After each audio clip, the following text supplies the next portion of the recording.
Hello again, everybody. Welcome to Let's Play Every Day. I'm Tim McNiff, well, you can only see a little bit behind me, but I'm not in my normal place. I'm actually coming to you from the Sahara, the hotel in Las Vegas, and the hotel I'm in, you guys, it's not designed for one person. It's supposed to be a shared experience, I think.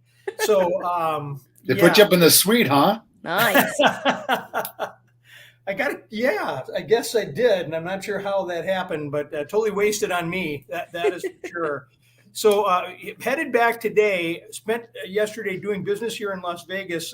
Was pleasantly surprised to turn on SportsCenter last night, and they led with Karl Anthony Towns and the Minnesota Timberwolves. Andy Greder here from the Pioneer Press. Jessi Pierce here from Bardown Beauties. You guys, I can't even remember the last time a Minnesota team made SportsCenter, much less led SportsCenter. Right? It was absolutely unreal. When you are the first player in the NBA this year to score over 60 points, that'll do it. When you go off for 32 points in the third quarter, and he didn't even know that he did it. You know, Katie Storm on BSN afterwards asked him or told him that, and he was like, "What? Really? I scored 32?" That's just how unconscious he was. That's just how hot he was. You know, I think he was 8 of 11 from three. You know, he was just amazing. I think he was 15 for 16 from the free throw line.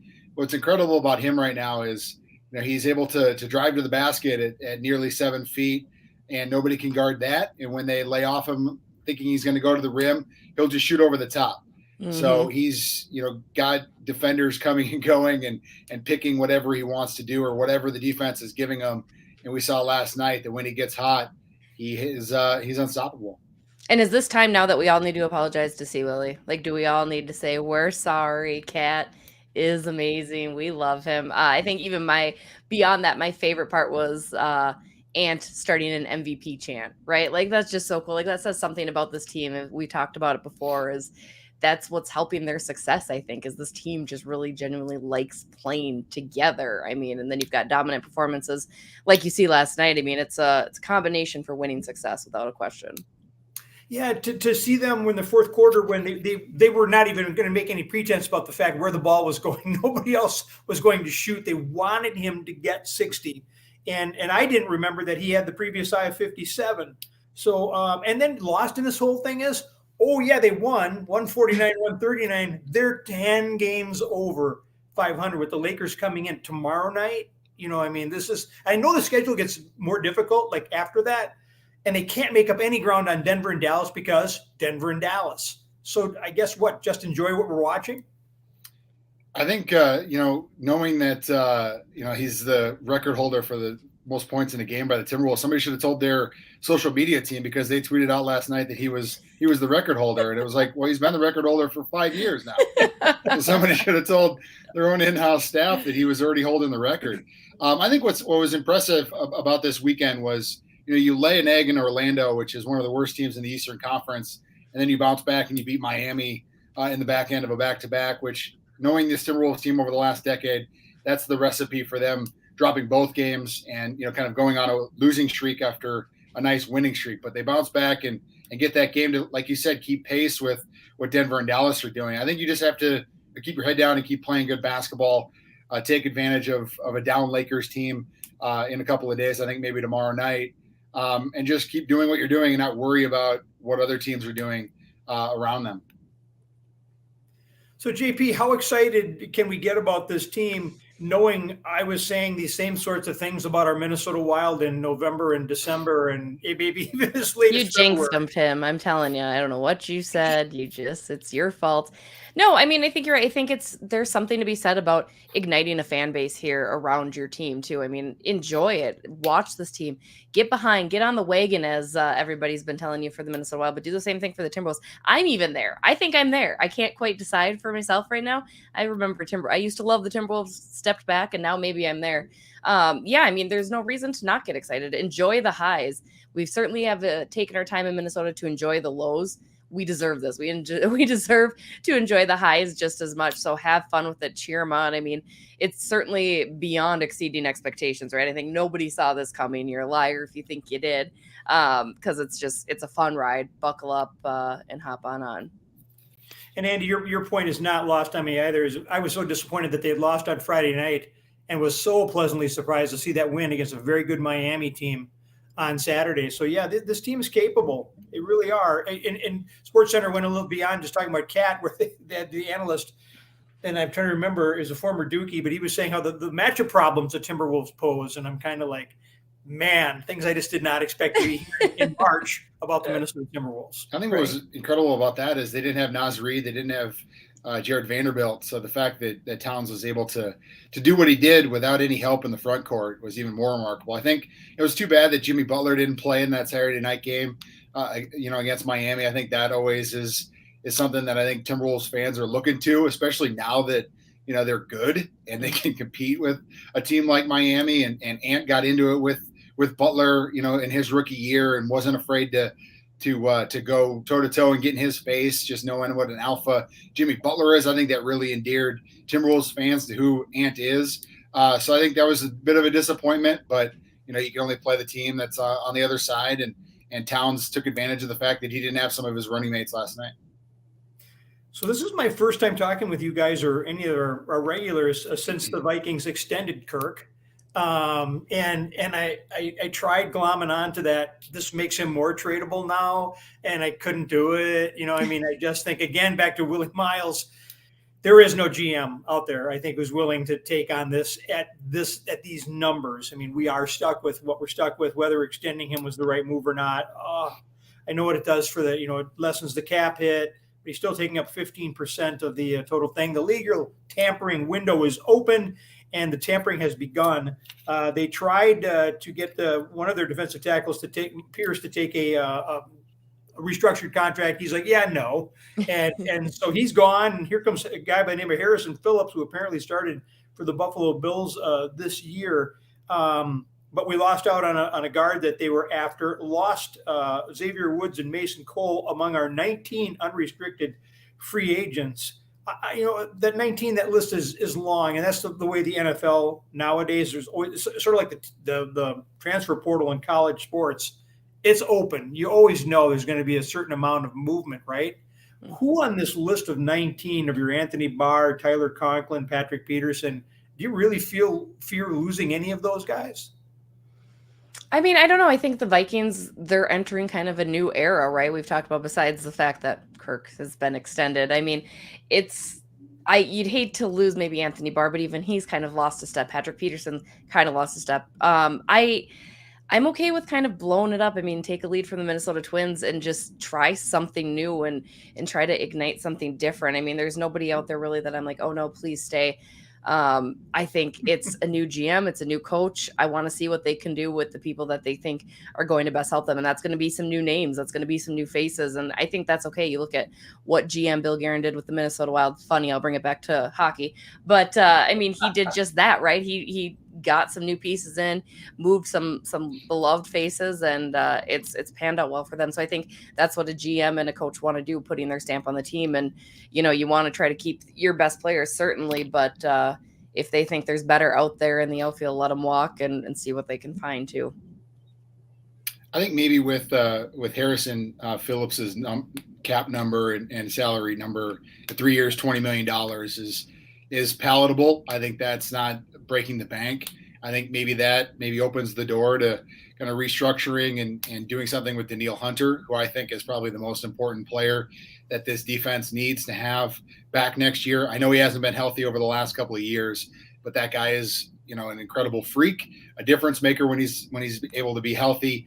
I look forward to seeing what he can do as an edge rusher, as an edge player in a 3-4 scheme. I think he's got an ability to be that kind of guy. I think he's probably the number one guy that you look at that list of guys they need to come back, and he's probably number one for me. Agreed. And now if we think what this does too is it takes the whole question of a quarterback out of the equation in that pick at number 12, and they don't necessarily have to move, and they should be able to have their pick of edge rushers. This draft seems like if it's heavy on anything, it's defensive linemen and interior and exterior. So I'm optimistic maybe we get the other side to that equation where Daniil Hunter is concerned if they can keep him. So I'm trying to be positive about this. And you talk, JP, about putting your stamp on your program. I I don't know that extending Kirk was the stamp any of us really no. hoping. We're ignoring that facet of it. All right. Or just we're ignoring that. And the removal of Tyler Conklin would just force Kirk to have to look to somebody else on third down. I think that's a positive if he does indeed sign somewhere else.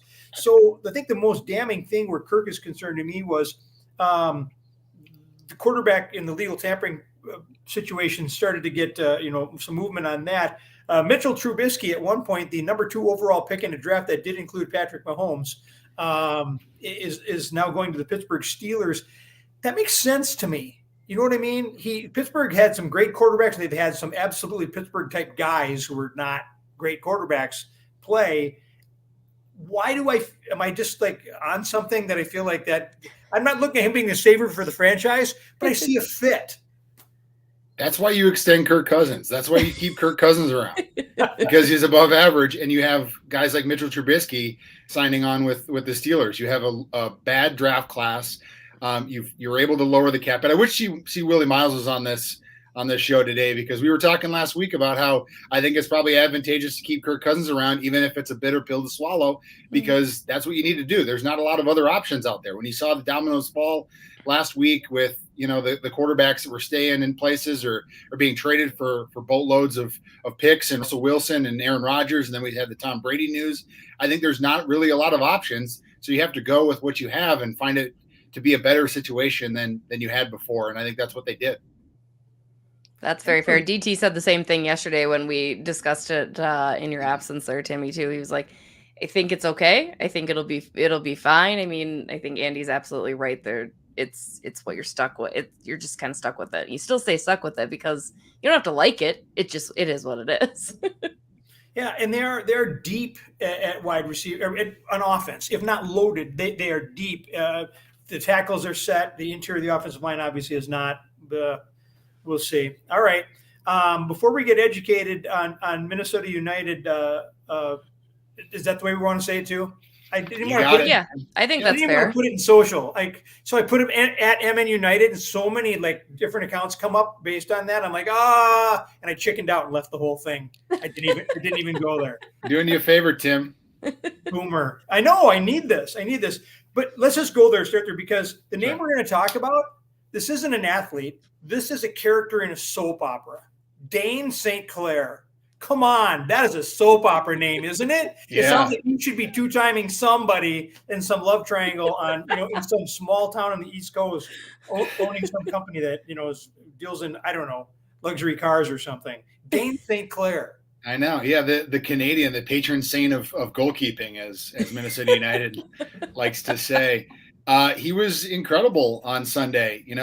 Minnesota United went to New York Red Bulls and were underdogs against the team from the Eastern Conference that was leading that division, that conference, going into the game. And Dane St. Clair was remarkable. There's kind of an advanced stat called expected goals, and that's kind of the percentage of goals that you get from different chances. If you're right on the doorstep, if you will, and you have a tap in, that probably has an expected goals of 0.8 or something. If you're way outside the box, maybe it has an expected goals of 0.06.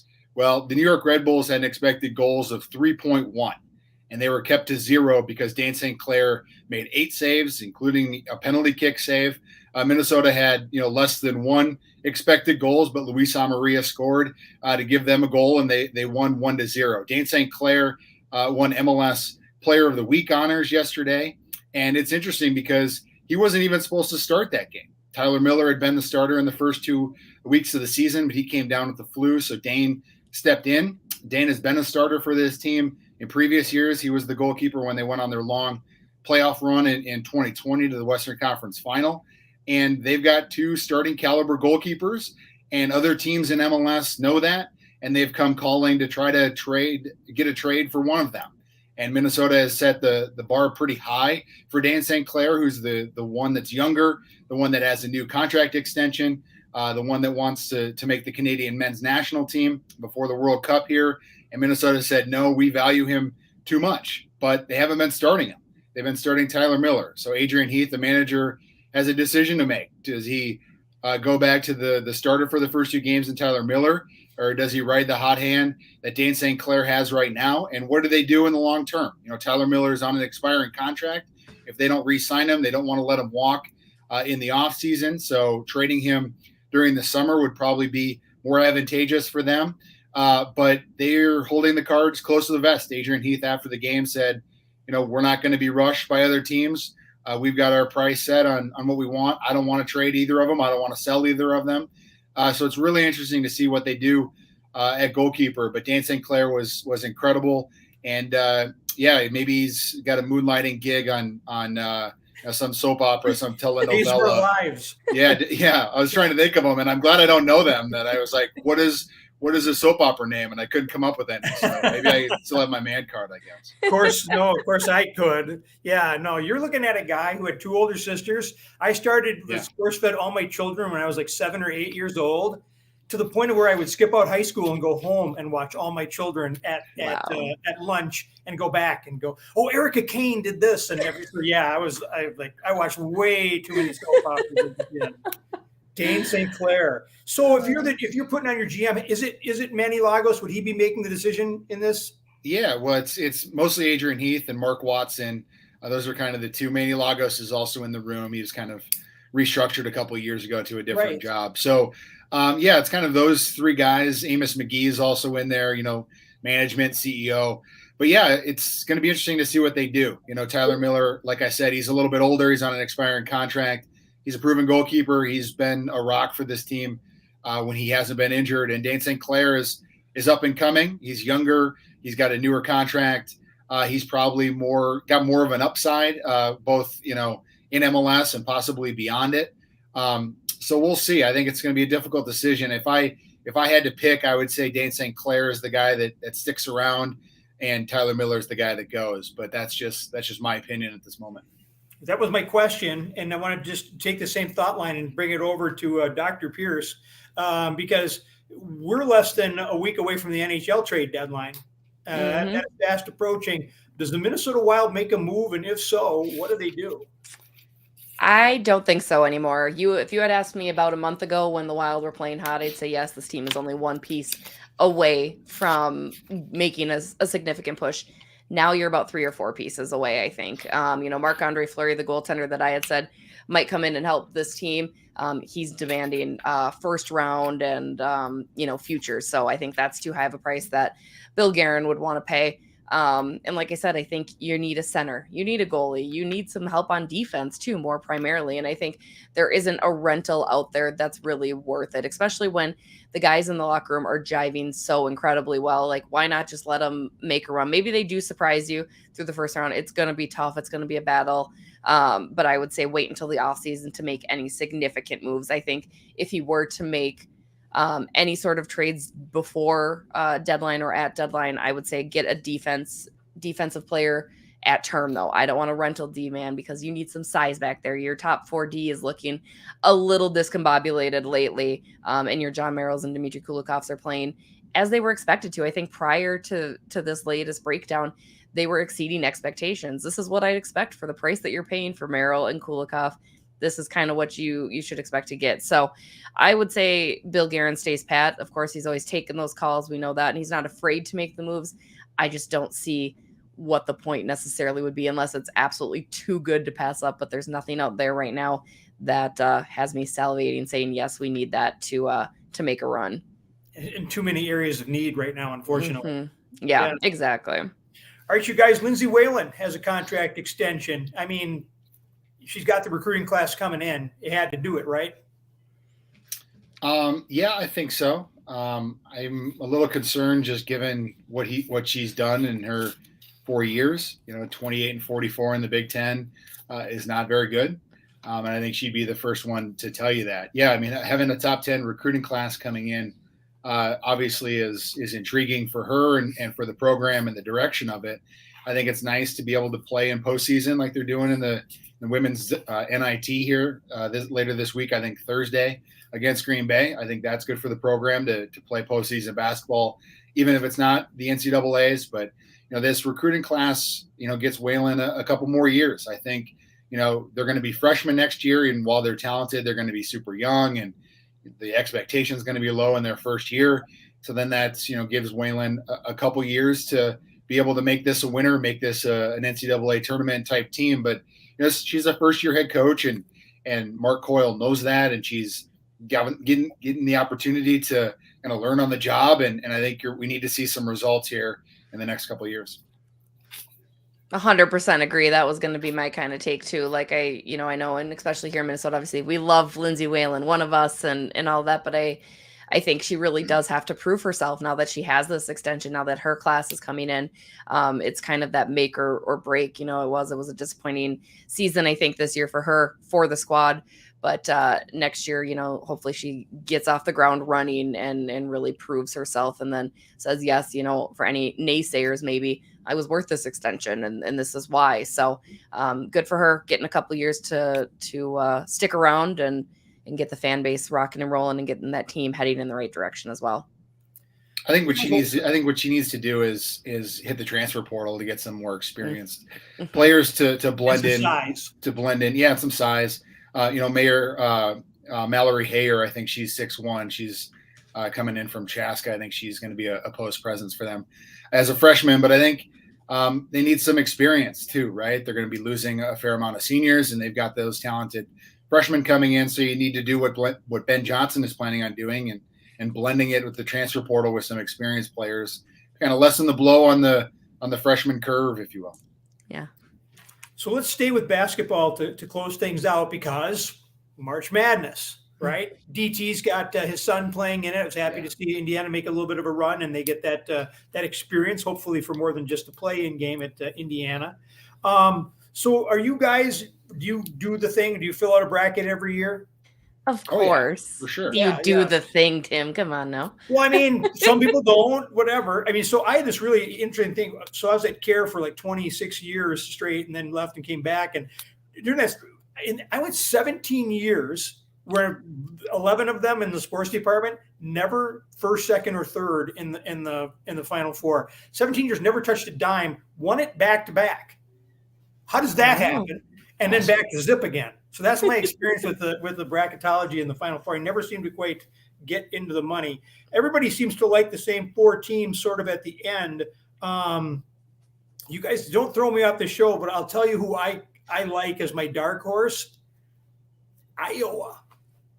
I think Iowa's going to the Final Four. I really do. I know they struggled against the Gophers in both of those games, but I just think, I can make the same statement about Wisconsin. They seem to they're structured the same way. They're athletic. They can play both ends of the floor. They're not counting on just one person to score, but they've got that guy who can just light it up. And I think in this type of a tournament, and I look at the bracket, I'm picturing like to get to the Final Four, I'm going to make my bracket probably Wisconsin versus Iowa in that bracket. I don't think Kansas is that good.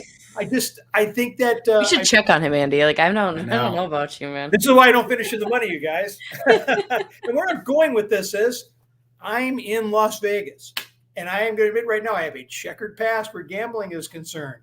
But you guys tell me, if there's some team you guys really like and you want me to put $2 on this whole thing, I will do that. Right now I'm looking at these odds 100-1. It's like, okay, what's $2, So tell me who you like, and we will we'll put something down this morning. I like I like Gonzaga. I was gonna say it's not out there. I know it's not. Yeah, right. It's not a sleeper. I like the fact of Chet Holmgren. I like what they've done in previous years. I feel like a lot of that roster has dealt with what happened in the Final Four last year with Johnny Zuga's 3-pointer to beat Jalen Suggs at the end. I think they're snake bitten from that. I do like the Iowa pick. I think it's probably they're kind of on the high right now after winning the Big Ten tournament, coming in as the highest seed out of the deepest conference in the country. Keegan Murray is electric type player. So yeah, I think that's a smart pick as well. I agree with you on Kansas. I think Kansas and Baylor are kind of the class of the Big 12, and the rest of those teams in that league are not as good. So I think it might be kind of a top heavy kind of thing where maybe Kansas gets the number one seed line and gets that spot just based on reputation. I know they've got, a great player, but I think it might be a little bit overblown for them. I can't allow Iowa. I have just that too much personal animosity as a Cyclone and as a Gopher. I just can't do it. Can't at all. I was kind of like Houston too. I have no real reason. I just usually pick them to go much further than they should. Like I'm a big fan, and yeah, but Gonzaga, that's my number one. I used to want to go to school there because when I played basketball, I was like, I want to go to school there and play basketball there, and then I stayed at 5'6" and never grew. So basketball was not in the cards for me at Gonzaga, but that would be my overall pick. Yeah, I look at the Gophers as having kind of created Gonzaga. I mean, it was under that team we had the year with the scandal, the academic scandal, and nobody could play that next day. And Gonzaga beats the Gophers and moves in, and then they make it on their little run. I'm kind of like, of course it is the Gophers, and I was on that miserable trip. Had multiple people lying right in my face. No, nothing's wrong. Everybody's going to be there. I'm like, why were you guys standing on the tarmac for 45 minutes where this plane was supposed to take off? What was being said? Oh, nothing. Just issues with the plane. Sure. Nice. So anyway, yeah, fond memories of George Dorman in my life. So yeah, I just everybody likes Arizona. It's kind of chalky, but that's the betting favorite. Gonzaga's too. I have this weird feeling about it's been a while. I think Michigan State might make. I don't know. I'm way overvaluing the Big Ten. I think in this thing, but I just SEC's down, ACC is down. I just smell blood in the water. Yeah, the Big Ten. I think you had 9 teams. Was it last year or 2 years ago? And all of them kind of flamed out pretty early on. Right away. They haven't had a winner since I think 2000 with Michigan State. So it's been a while for the conference, even though they're highly regarded. They haven't done it very lately or very long in March Madness. I'm not very good with a bracket either. My wife and I fill them out every year, and she usually picks her favorite mascot in each matchup. And I usually lose to that. I was going to say she usually wins, right? Yeah, she usually wins. She loves cats. So cats usually, any version of a cat usually is going to, get the nod in that matchup. And I usually end up losing to that. So, there I am sharing it with the world. But yeah, I mean, I don't usually have a lot of, grand plans or big ideas that really come to fruition for March Madness. Agreed. It's fun. All right, you guys. JP, what are we looking for from the Bardown Beauties? Hey, wait a minute. How was your experience out at the expo, the hockey expo? If you can tell, I have no voice left because we were talking nonstop.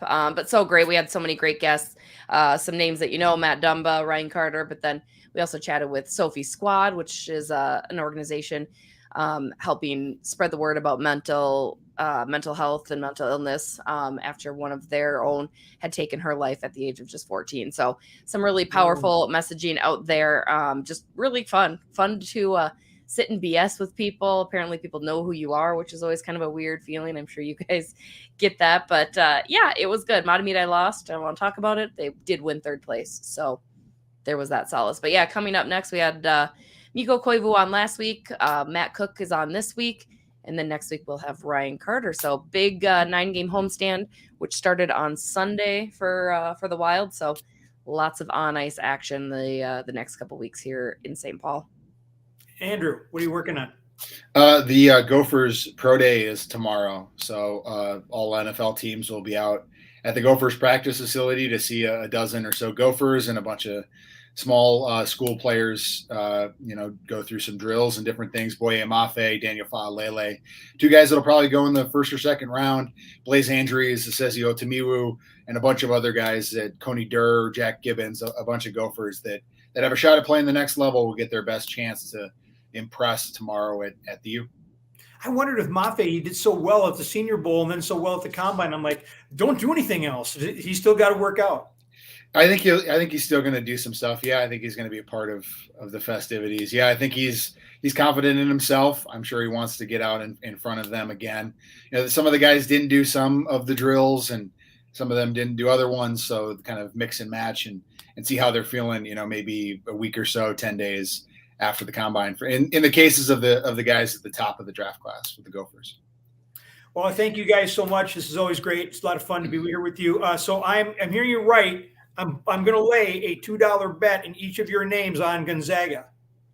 Yeah, go for it. Count on it. It's done today. And when I was hoisting the whole thing, you guys, let's say you had your chance. Okay. Deal. All right, you guys, thank you so much. This is Let's Play Every Day, the show where we encourage you to get off the sideline, get in the game because, well,